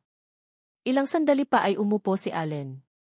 Gamit ang dim bedside lamp, pinanood niya si Arya na natutulog. Bahagyang kumulubot ang sulok ng kanyang bibig na may kasamang ngiti. Hanggat siya ay nasa paligid, siya ay magkakaroon ng buong mundo. Nakulong si Cassandra. Ipinahayag ni Skylar na pansamantala siyang magpapahinga at aayusin ang kanyang buhay. Unti-unting humupa ang usapan tungkol sa fan incident. Natuon ang atensyon ng lahat sa pelikulang puno ng ups and downs. Makakasama ba si Arya sa pelikula o hindi? May umalalay kay Arya. Pero may nagtanong dito. Hindi kaya ang mga dahwa ay walang anumang makasariling motibo? Napakaraming magagaling na artista pero pinilit nilang gamitin si Arya. Talaga bang gampanan ng kanyang mga kwalifikasyon ang isang mahalagang papel? Kung sobrang awkward ang acting ng female lead, hindi ba makakaapekto sa Prince Charming James ko? Pakiusap, huwag mo siyang makita sa pampromosyong pelikula. Ang mga tagahanga ay may iba't ibang mga kinakailangan para sa pelikula. Kahit na ang nangungunang Hollywood blockbuster ay makakahanap ng mga kapintasan sa pelikula. Gumawa si Martin ng isang simpleng istatistika ng mga komentong ito. Nang malaman niyang may mga chismis na si Arya ang gaganap bilang female lead, bumaba ng husto ang komento at expectations ng lahat para sa pelikula. President, ang sitwasyon ay tila medyo nakakalito. Sabi ni Martin, dahil ang daming anti-fans at chismis laban kay Madam, ang mga opinyon ng ilang movie fan ay mahirap marinig. Mayroon silang kalayaan sa pagsasalita. Hindi nagtaas ng ulo si Allen. Pinagpatuloy niya ang pagtingin sa dokumentong hawak niya. Ngunit ang ibig sabihin ni Director Jones ay nahuhulaan nila kung ano man ang gusto nila dahil hindi sila makapagdesisyon kung si Arya ang magiging female lead o hindi. Higit pa rito, ang kanilang mga inaasahan ay napakababa. Magiging mas stunning lang sila pagkatapos ipalabas ang pelikula. Sa oras na ito, kumatok si Rol sa pinto ng opisina at pumasok na bitbit ang mga dokumento. Iniisip ng ilang tao na marami silang alam tungkol sa mga pelikula, na sila ay mapili sa mga artista, at na sila ay mapili sa balangkaste. Sa totoo lang, hindi nila masabi sa kanilang sarili kung anong uri ng kwento ang gusto nilang makita. Pagkatapos ng screening, makikita nila ang kakayahan ni Arya sa pag-arte, at ito ay higit na lalampas sa kanilang mga inaasahan. Kaya iyon ang nangyari. Pinag-isipan ito ni Martin. Napatingin siya sa dalawang lalaki sa opisina. Sila ay talagang makapangyarihang mga tao sa relasyon sa publiko. Pagkatapos noon, nagkaroon ng dalawang engranding fashion show. May award ceremony pero hindi sumipot si Arya. Ang mga tagahanga ay halos tiyak na si Arya ay nagpunta upang kunan ang pelikulang iyon. Gayunpaman, anuman ang mga alinggaw-ngaw, ang mga hakbang sa seguridad ng mga tripulante ay hindi nabawasan. Tungkol sa pagkakakilanlan ng babaeng lead, hindi ito pinag-usapan ng buong crew. Higit pa rito, hindi pinahintulutan ng crew ang mga tagahanga na bisitahin ang crew. Ang mga maaaring pumasok at lumabas sa crew ay mga aktor at kawani na pumirma sa isang kasunduan sa pagiging kumpidensyal. Kaya kapag ang mga aktor na kasali sa public event ay nakapanayam ng mga reporter, Tiyak na may mga magtatanong tungkol sa pagkakakilanlan ng misteryosong babaeng lead na ito. Sa kanila, ang pinakanatanong ay ang male lead na si James. Alam ng lahat na si James ay isang bagong henerasyong aktor na nakatutok sa pag-arte. Hindi niya kailanman kukonsintihin ang isang bagong babaeng lead kung hindi siya kwalipikado. Higit sa lahat, tatanggi si James na sagutin ang tanong o magsalita ng totoo. Napakaraming araw na ang lumipas, ngunit hindi kailanman nakausap ni James ang isang reporter. James, mangyaring pag-usapan ang bagong babaeng lead ng Memory Fragment. Bakit tumahimik ang crew tungkol sa kanyang tunay na pagkakakilanlan? Pinalibutan si James ng mga reporter pagkatapos ng award ceremony. Dahil sa kagandahang loob at paggalang, hindi niya pinilit na lumabas. Sa halip, humarap siya sa kamera at malamig na sinabing, ito ang arrangement ng production team. Malalaman niyo rin kapag ipinalabas na ang pelikula. Si Arya ba? James, sabihin mo sa amin. Biglang nag-alinlangan si James. Nakita niya ng kanyang sariling mga mata ang pagsusumikap at dedikasyon ni Arya, ngunit hindi ito nangangahulugan na ang labas ng mundo ay sasang-ayon din sa kanya. Kaya lang sa entertainment industry, maliban sa kanya, walang ibang makakalaban nitong mainit na patatas sa panahong ito. Ang kanyang pagsusumikap at pagpupursige ay hindi malalampasan ng sinuman. Ang pinakamahalagang bagay ay ang kanyang saloobin kapag nagsushoot ng isang pelikula. Siya ay isang tunay na artista at hindi isang babaeng celebrity na umaasa sa matingkad na packaging upang makabili ng kasikatan. Kahit na ang isang taong malupit na tulad niya ay naramdaman na kayang balikatin ni Arya ang bigat ng tungkuling ito. Sino pa ang pipili sa kanyang mga pagkakamali? For the first time, gusto niya talagang purihin ang isang artista. Umiling siya at umubo, para the movie to be the most perfect at the end, I can't reveal it, pasensya na. Masasabi ko lang na hindi ako isang taong kayang magkompromiso. Napaka-charming at acting nitong babaeng lead. Ibig bang sabihin nito ay nakumpirma na niya ang lakas ng babaeng lead na ito? Sa kabilang banda, kung iisipin ng lahat na si Arya ay walang kakayahan sa pag-arte, nangangahulugan din ito na ang bagong babaeng lead na ito ay hindi si Arya. Mula nang bumalik si Arya, hindi siya naglabas ng anumang partikular na nakakasilaw na mga gawa sa pelikula. Masyadong malayo na umasa lang sa isang reality show, sa kanyang pagganap sa isang fashion show, o gumamit ng mga advertisement clip para pag-usapan ang tungkol sa mga kasanayan sa pag-arte. Kaya naman, matapos malaman ng media ang tugon ni James, nakuha nila ang sagot. Ang ibig niyang sabihin ay hindi si Arya ang babaeng lead. Matapos kumalat ang balita, nakahinga ng maluwag ang mga tagahanga ni James. Ang galing! Hindi nakikipaglaro si James sa mga third-rate na aktor. Huwag mag-alala, lahat ay maaaring umasa sa pelikula. Ang tugon ni James ay ang tanging balita na nakuha ng mga reporter sa ngayon tungkol sa babaeng lead. Talagang nagpadala si Allen ng mga tao upang protektahan ang mga tripulante ng napakahusay na kahit isang langaw ay hindi makakalipad. Ibinalik ni James ang sasakyan sa crew at nakita ang mga komento online. Ipinakita rin niya ang mga ito kay Arya. Umiti ng mahina si Arya. Sanay na ako. Kung magtutulungan ang bida na gusto ko at ang mga artistang hindi ako optimistic, baka mas masahol pa sa sinasabi nila. Wala kang pakialam sa lahat. Biglang naramdaman ni James na napaka-misteryoso ng babaeng ito. Hindi sila ako, hindi rin sila bahagi ng crew, kaya hindi nila alam kung ano ang nangyayari ngayon. Dahil sa mga negatibong balita sa internet, hindi nila ako naintindihan. Iyon lang. Kung kumilos ako para pasayahin sila, sulit ba? Naniniwala ako na sa pamamagitan lamang ng paggawa nito ng perpekto ay mananalo ako ng taos-pusong palakpakan. Nakatayo lang ako dito at nag-thumbs up sa sarili kong puso. Tama na. Ngumiti si Arya nang walang pakialam, hindi ko hahayaang maging biro sa bibig ng iba. Ikaw ay talagang isang bihirang bituin. Sa entertainment industry, magkakaroon kaya ng female star na walang pakialam sa sariling reputasyon. Umiti si James at itinago ang phone niya. Naiintindihan ko na nakilala mo ang aking kakayahan sa pag-arte. Hindi ko sinabi yun. Gayunpaman, inaasahan kong magkaroon ng ilang mga eksena, kasama ka sa susunod na eksena. Ito ay dapat na lubos na kasiya siya. Pagkatapos niyang magsalita, tumayo siya at naglakad patungo sa changing room, naghahanda sa pagsisimula ng shooting. Ngumiti si James at pinagpatuloy ang pagtingin sa mga video na ni-record ni Luna sa eksena. Sinusubukan niyang malaman ang papel. May mahalagang dahilan pa siya na hindi niya sinabi. Tatayo siya rito hindi lang para patunayan ang sarili, kundi para patunayan din ang talento ni Allen sa scriptwriter. Kinailangan niyang gawin ang lahat para mapasikat ang pelikulang ito, para matulungan niya itong matupad ang kanyang pangarap. Bagamat ang kanyang pakikilahok ay nagpabilis sa pag-usad ng script, palagi niyang tinitingnan ang eksena pagkatapos tawagan siya ng direktor. Pagkatapos ay makikipag-usap siya sa direktor at susubukan niyang tingnan ng perpekto ang bawat frame. Sa ganitong paraan, marami pa siyang gagawin. Ibinaba niya ang kanyang ulo para tingnan muli ang video. Biglang may tumawag sa telepono. Si Serena pala. Bakit wala akong narinig tungkol sa iyo kamakailan? Akala ko pupunta ka para sumali sa fashion show na ito. Si Serena ay orihinal na gustong maglakad sa red carpet kasama si Arya. Gusto kong pumunta noon, ngunit kalaunan ay tinulungan ako ni Luna na itulak ito.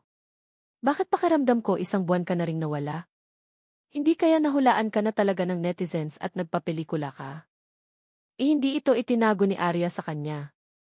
Ikaw, gusto mo talagang may sabihin ako tungkol sa'yo. Kahit na namuhunan ang may-ari ng kumpanya sa pelikula, hindi mo kailangang linisin ang gulo. Kung gusto mong umarte, hayaan si Director Jones na mag-customize ng isa pang pelikula para sa iyo. Alam ni Serena kung gaano kalalim ang tubig. Hindi mahalaga kung kumilos si Arya ng mabuti o masama. Laging may mga taong pumipili sa kanya. Sila ay magwiwisik ng maruming tubig sa kanya. Hakbang-hakbang na naglakad si Arya hanggang ngayon. Hindi ito madali, walang isang hakbang ang maaaring mali. Ngunit ngayon talagang nakagawa siya ng isang mapanganib na bagay. Bakit kailangan mong i-film ang pelikulang ito? Pinapunta ka ni Director Jones. Impossible. Mahal na mahal ka niya. Paano kanya hahayaang magdusa? Ito di. Tama na naman ang hula ko. Sa sobrang galit ni Serena ay parang bumigat ang kanyang dibdib. Pagkatapos ng mahabang paghinto, bumuntong hininga siya at sinabing, alam kong may mga dahilan ka sa paggawa ng mga bagay-bagay. Palagi kang mas malinis ang ulo at may mga ideya kaysa sa akin, ngunit hindi mo dapat hayaan ang iyong sarili na magkamali. Kung si Director Jones ay may gagawin sa iyo o pilitin kang gawin, maaari mong sabihin sa akin at ako ay manindigan para sa iyo. Napakagatlabi si Arya at ngumiti. Isinuot niya ang kanyang cotton coat at pinanood ang crew na nagdadala ng props pabalik-balik. Tumigil ka sa pagtawa. Sabik na sabik ako dahil sa'yo. Alam mo ba na dapat kang kumuha ng isang piraso na makakatulong sa iyong manalo ng parangal upang pagsamahin ang iyong posisyon? Napakagandang promosyon, ngunit kailangan mong tanggapin ang gayong pelikula. Sa kasalukuyang katanyagan ni Arya, tiyak na makakakuha siya ng isang mas mahusay na komersyal na pelikula. Sa ganitong paraan, makakaipon siya ng mga kwalipikasyon para manalo ng parangal. Hindi ka man lang nag-aalala? Nag-aalala? Hindi na naghintay ng sagot si Arya at hinikayat siya ng assistant ni Serena na sumakay sa kotse. Ibinaba na lang ni Serena ang telepono at sasabihing bibigyan niya si Arya ng mga aralin sa susunod. Patuloy na umupo si Arya sa upuan at tahimik na nanonood. Maginhawang tiningnan niya ang kamakailang mga parangal at sitwasyon ng fashion show. Nang si Arya ay tumitingin sa seremonya ng parangal, nagkataong lumapit si Luna upang bigyan siya ng tubig. Nakaramdam siya ng labis na kalungkutan sa kanyang puso. Kung hindi dahil sa pagsali sa production team na ito, dapat ay nagniningning si Arya sa red carpet ngayon. Pero ngayon, kailangan niyang mag-film dito. Mula sa isang tiyak na punto ng view, si Arya ay nagbigay ng maraming pagkakataon para sa pelikulang ito. Pagkatapos nito, sinabi ni Luna kay Allen ang tungkol sa bagay na ito. Bilang espesyal na katulong ni Arya, syempre, kailangan niyang isipin ang lahat para sa kanya. Bagamat hindi sinabi ni Arya, ang pinakakailangan niya ngayon ay ang pagmamalasakit at proteksyon ni Allen. Hindi agad nakasagot si Allen kay Luna nang marinig niya ito. Sa halip, ginamit niya ng husto ang kanyang oras para tanggalin ang mga dokumento sa mesa at nagmamadaling pumunta sa production team para bumisita. Naging madalas na bisita ang kanyang sasakyan sa paradahan ng production team nitong ilang araw. Nang makita siya ng crew, sanay na sila. Nandoon man ang otoridad ng amo, walang maglalakas loob na magbiro. Director Jones, nandyan si Miss Arya para bumawi sa kanyang makeup. Paalala ng isang staff. Tumango si Allen at naglakad papunta sa dressing room sa east side. Nang itulak niya ang pinto, nakita niya si Arya na nakasuot ng purple na sando, ngunit ang kamiseta ay nagulo. Magulo ang kanyang buhok at may pasa ang gilid ng kanyang bibig. Gumuhit pa rin ng kiss mark sa leeg ang makeup artist. Alam ni Allen kung ano ang kukunan ni Arya kapag nakita niya ang eksenang ito. Iyon lang ang bed scene sa buong play. Hindi inaasahan ni Arya na darating siya. Agad niyang hinila ang kumot na nakatakip sa kanyang mga binti at itinakip sa kanyang katawan. Pero pinigilan siya ni Allen. Siguraduhin mong magme-makeup ka. Matapos magtama ni Arya ang kanyang mga mata, ibinaba niya ang kanyang kamay. Ang taong pinakapamilyar sa script na ito ay si Allen. Siyempre, alam niya ang nilalaman ng dulang ito. Kukuha tayo ng bed scene ngayong gabi, sabi ni Arya sa mahinang boses. Tumayo si Allen sa likod niya. Marahang dumapo ang kamay nito sa balikat niya. Ibinaba niya ang kanyang ulo at bumulong sa kanyang tenga, parang hindi pa tayo naging ganito katindi. Naiinggit ako. Director Jones, mayroon akong isang matapang na mungkahi. If it is for the real shooting effect, the makeup artist said. Namula agad ang mukha ni Arya. Kaagad namang lumabas ng dressing room ang makeup artist at iniwan silang dalawa. Tumayo si Allen, binuhat si Arya, at inilagay ang kanyang katawan sa dressing table. Gusto kong mag-iwan ng ganoong marka sa iyong katawan.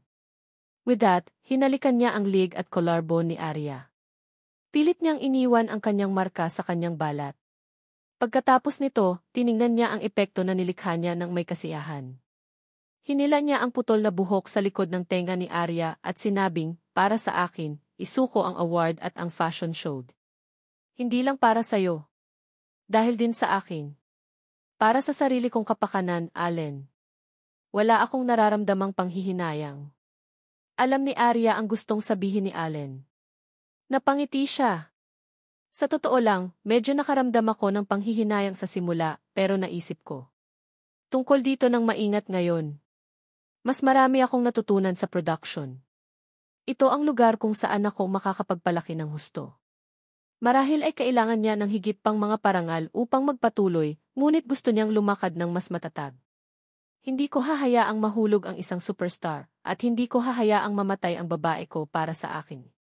Niyakap siya ni Allen at taimtim na nangako. Handa akong tuparin ang pangarap mo kasama ka. Hindi ito isang sakripisyo. Matigas at masaya ang tono ni Arya. Niyakap nila ang isa't isa ng mahigpit. Ilang sandali pa ay hindi na nakayanan ni Allen na bitawan si Arya. Makalipas ang 10 minuto, natapos na ni Arya ang kanyang makeup at pumunta sa venue para maghintay. Nanonood si Allen mula sa venue. Ang gumanap sa eksenang ito, kasama si Arya, ay isa pang male supporting role. Nang marinig niyang nandoon si Allen ay agad siyang kinabahan. Anong klaseng biro ito? Hinahayaan silang kumilos ni Arya sa ganitong uri ng eksena sa harap ng big boss ng acting circle at ng boyfriend ni Arya na si Allen Jones. Hindi ba ito humihingi ng kamatayan? Dumiretso siya para hanapin si Director Bieber at nag-apply para mag-shoot sa iba't ibang anggulo. Gusto pa niyang manatili sa acting circle ng ilang taon pa. Nang marinig ang kanyang sinabi, tumango si Bieber. Naman! Napailing si Arya at mapait na napangiti nang marinig ang balitang mag-iba sila ng perspektibo. Napaka-cynical ng Chief Executive Officer niyang iyon. Malinaw na siya ang gustong i-pressure sila ng palihim. Sa huli, ang buong eksena ng mga aktor at Arya ay napanatili ang isang malaking distansya sa isa't isa. Ang eksena ay ginawa sa pamamagitan ng pag-edit at paghiram ng mga posisyon. Ang realistic kiss mark sa collarbone ni Arya ay naging mas makatotohanan ang eksena. Ang lahat ng crew ay nagsabi na ang husay ng makeup artist ay napakahusay. Ngumiti lang ang makeup artist at hindi naglakas loob na sabihin ang totoo. Sinamahan ni Allen si Arya sa eksena para mag-film. Pagkatapos, bumalik silang dalawa sa hotel. Nang matapos mag-shower si Arya at humiga sa sofa para magpahinga, sabi niya, ilang araw na lang kasal na ni Boyce. Pupunta rin tayo at susuportahan siya. Nag-apply na ako ng leave para sa iyo. Si Boyce ay isang artista sa pelikula Sa Ilalim ng Dahwa. Matagal na niyang in love ang girlfriend niya. Ngayong naayos na ito, tuwang-tuwa ang lahat sa kumpanya para sa kanila. Ang bagay na ito ay pinapanood din ng maraming media. Kung magtatanong ang isang reporter tungkol sa aking kamakailang schedule, paano ko sasagutin? Humawak si Arya sa kanyang mga bisig at mahinang nagtanong. Bilang manager mo, ako na ang bahala dito. Hinawakan ni Allen ang kamay niya at malumanay na sinabi. Ang bilog ng entertainment ay palaging isang mundo ng mga bagong tao. Marahil kung hindi ka lalabas sa publiko sa loob ng isang buwan, may mga bagong taong papalit sa iyo. Hindi nagtagal pagkatapos na pumirma si Arya ng kontrata kay Dahua, isang batang babae na nanalo pa lang sa Newcomer Star Competition ay nakaakit ng atensyon ng maraming lugar. Higit pa rito, si Melinda, na namamahala sa Auray, ay pumirma sa kanya sa napakagandang termino. Dahil si Arya ay dating artista ng Auray, maraming media outlet ang nagkumpara sa kanilang dalawa. Nagsimula ring hulaan ng lahat kung ang pag-alis sa Auray at pagpirma ng kontrata sa Dahua ay talagang hahayaan ni Arya na makamit ang kanyang karera. Marahil ay gusto lang niyang sumakay sa bangka ng Dahua at magpakasal sa isang mayamang pamilya, maging asawa ni Allen at talikuran ang kanyang karera sa pag-arte. Nagsimula na ring mag-alala ang mga fans. Hindi nila gustong magpakasal si Arya ng ganoon kaaga. Inaasahan nila na maaari siyang maging aktibo sa screen sa loob ng ilang taon. Bigla-bigla, maraming mga tagahanga ang nagsimulang magsulat ng mga liham sa kumpanya ng Dahua, magpadala ng mga regalo, o mag-iwan ng mensahe sa personal na pahina ni Allen, na nagtatanong kung talagang magpapakasal sila at hayaang umalis muli si Arya sa industriya. Pagkatapos ng lahat, ang kabilang partido ay napaka-agresibo. Ang bagong dating na iyon ay lumahok sa dalawang reality show. Tulad ni Arya sa kanyang pagbabalik, nakatanggap siya ng maraming papuri mula sa direktor. Napaka-espesyal din ng pangalan niya, Rosalie. Nakita ni Arya ang mga chismis at pilit na pinagkumpara ang mga ito. Nakaramdam siya ng sobrang pagkabagot. Maraming mga bagong dating sa entertainment circle na nagdebut bawat buwan. Hindi kaya siya mismo ang gustong maging female lead sa lahat ng palabas? Masyadong nag-aalala ang mga reporter na ito sa kanya. Sige, tigilan mo na ang paghahanap. Basta alam mong hindi ka itatago ng amo at pauwiin ka ng maaga para manganak, sapat na. Sabi ni Luna sabay kuha ng phone ni Arya. Matapos manatili sa bilog na ito ng mahabang panahon, natutunan niyang magtiwala sa sarili niyang mga mata anuman ang mangyari.